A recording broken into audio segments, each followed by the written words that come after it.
एक बार की बात है। एक जंगल के बीच में एक साधु का आश्रम था।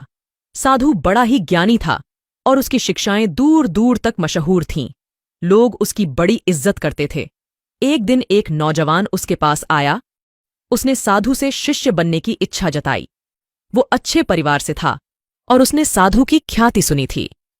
साधु ने सोचा कि इस युवक की परीक्षा लेनी चाहिए। उसके आश्रम में एक मिट्टी का कबूतर रखा हुआ था जो बहुत ही सुंदर था और देखने में असली लगता था।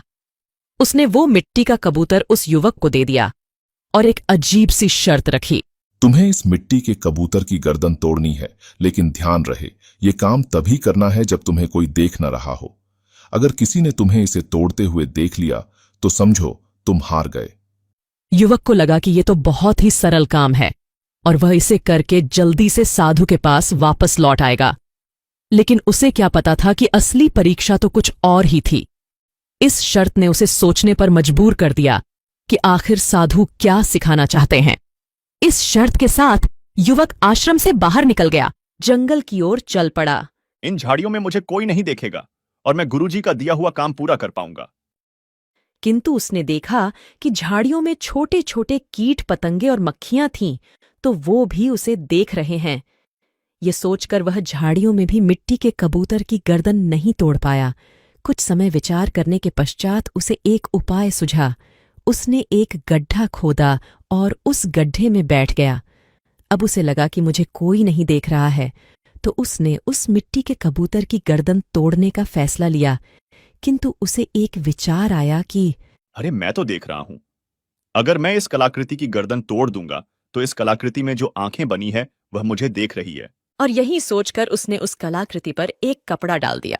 और जैसे ही वो उसकी गर्दन तोड़ने को हुआ, उसे ख्याल आया कि इस मिट्टी के कबूतर की गर्दन तोड़ते हुए मेरी आंखें तो मुझे देख रही है। तो उसने अपनी आंखें बंद कर लीं। अब युवक को ना ही कलाकृति की आंखें देख रही हैं, न उसकी खुद की आंखें उसे देख रही हैं। और वह जैसे ही गर्दन तोड़ने को हुआ, मानो उसके अंदर से आवाज उठी। अरे मैं तो देख रहा हूं। और वह आवाज उसके हृदय की थी। अब वो युवक पूर्णतः समझ गया कि गुरुजी की कसौटी किस शिक्षा की तरफ इशारा कर रही थी।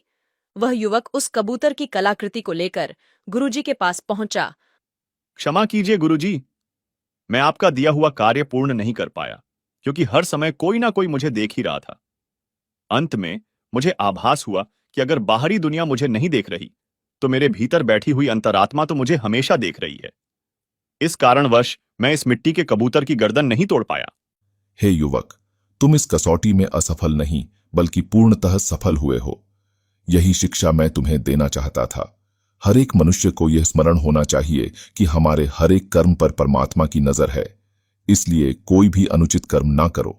इस कहानी के माध्यम से गुरुजी ने अपने शिष्य को एक महत्वपूर्ण शिक्षा दी कि हमेशा सच्चाई और धर्म के मार्ग पर चलना चाहिए, क्योंकि हमारी हर क्रिया का हिसाब हमारी अंतरात्मा और परमात्मा दोनों रखते हैं।